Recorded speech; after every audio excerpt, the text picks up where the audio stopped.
Voilà, bonjour les amis. Alors, on retrouve Matthieu, mais comme aujourd'hui on est dimanche, on va se retrouver au chapitre 10, les versets 26 et 33, parce que vous avez compris que les rythmes du Matthieu du dimanche, c'est plutôt ces temps-ci aux alentours des chapitres 9 et 10, alors que les Matthieux de la semaine, eux, sont plutôt dans les chapitres 5, 6, 7, voilà. Et donc il y a un petit décalage dans la position, mais ça ne change pas grand-chose à l'analyse du texte, voilà.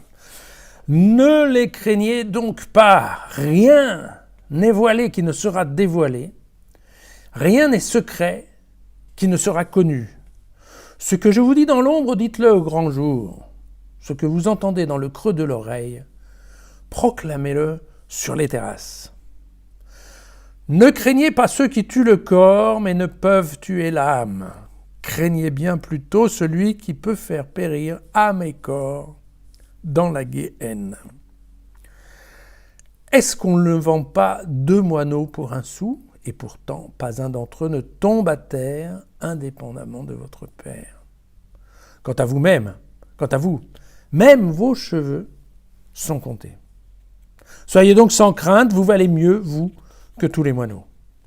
Quiconque se déclarera pour moi devant les hommes, je me déclarerai moi aussi pour lui devant mon Père qui est aux cieux. Mais quiconque me reniera devant les hommes, je le renierai moi aussi devant mon Père qui est aux cieux. Bien. Passage du jour qui n'est pas très gai, hein. Mais dans ce chapitre 10, il faut se souvenir que Matthieu nous a pas mal parlé de persécution, hein, entre les versets 16 à 25, en fait. Et donc, aujourd'hui, il nous invite par trois fois à ne pas avoir peur, en fait. Hein. Ne les craignez donc pas, ne craignez pas ceux qui tuent le corps et soyez donc sans crainte. Voilà. Alors, cette notion-là de mise à jour des secrets bien gardés au jugement dernier, donc ça c'est un sujet qui est cher à Matthieu. Pourquoi ? Parce que tout simplement, je vous l'avais dit, dans la culture juive, le jugement dernier a une importance sans aucune comparaison. Et donc, il est important de parler de ce jugement dernier.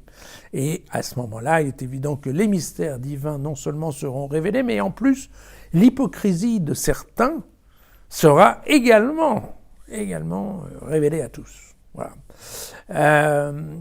Vous avez vu, c'est amusant, ici Matthieu défend bien la théorie de la dualité qui est chère aux Grecs, en fait, la philosophie grecque, donc une dualité entre l'âme et l'esprit, entre l'âme et le corps.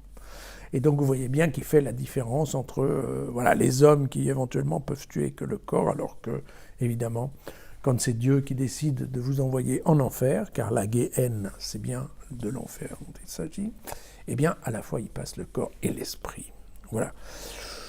Pour en finir, dans le dernier paragraphe, on a une petite ouverture sur le rôle de Jésus au moment du jugement dernier, qui n'est pas très claire, puisqu'ici, on ne comprend pas bien. Bon. Il va se déclarer auprès du Père, on comprend donc le Père, très clairement, ça c'est Dieu est le juge, et reste le juge. Qu'est-ce que lui va faire ici ? Est-ce qu'il va être avocat, juge, témoin ? On ne sait pas trop, c'est quelque chose, c'est un petit peu confus dans l'évangile de Matthieu. Ça change au cours du temps.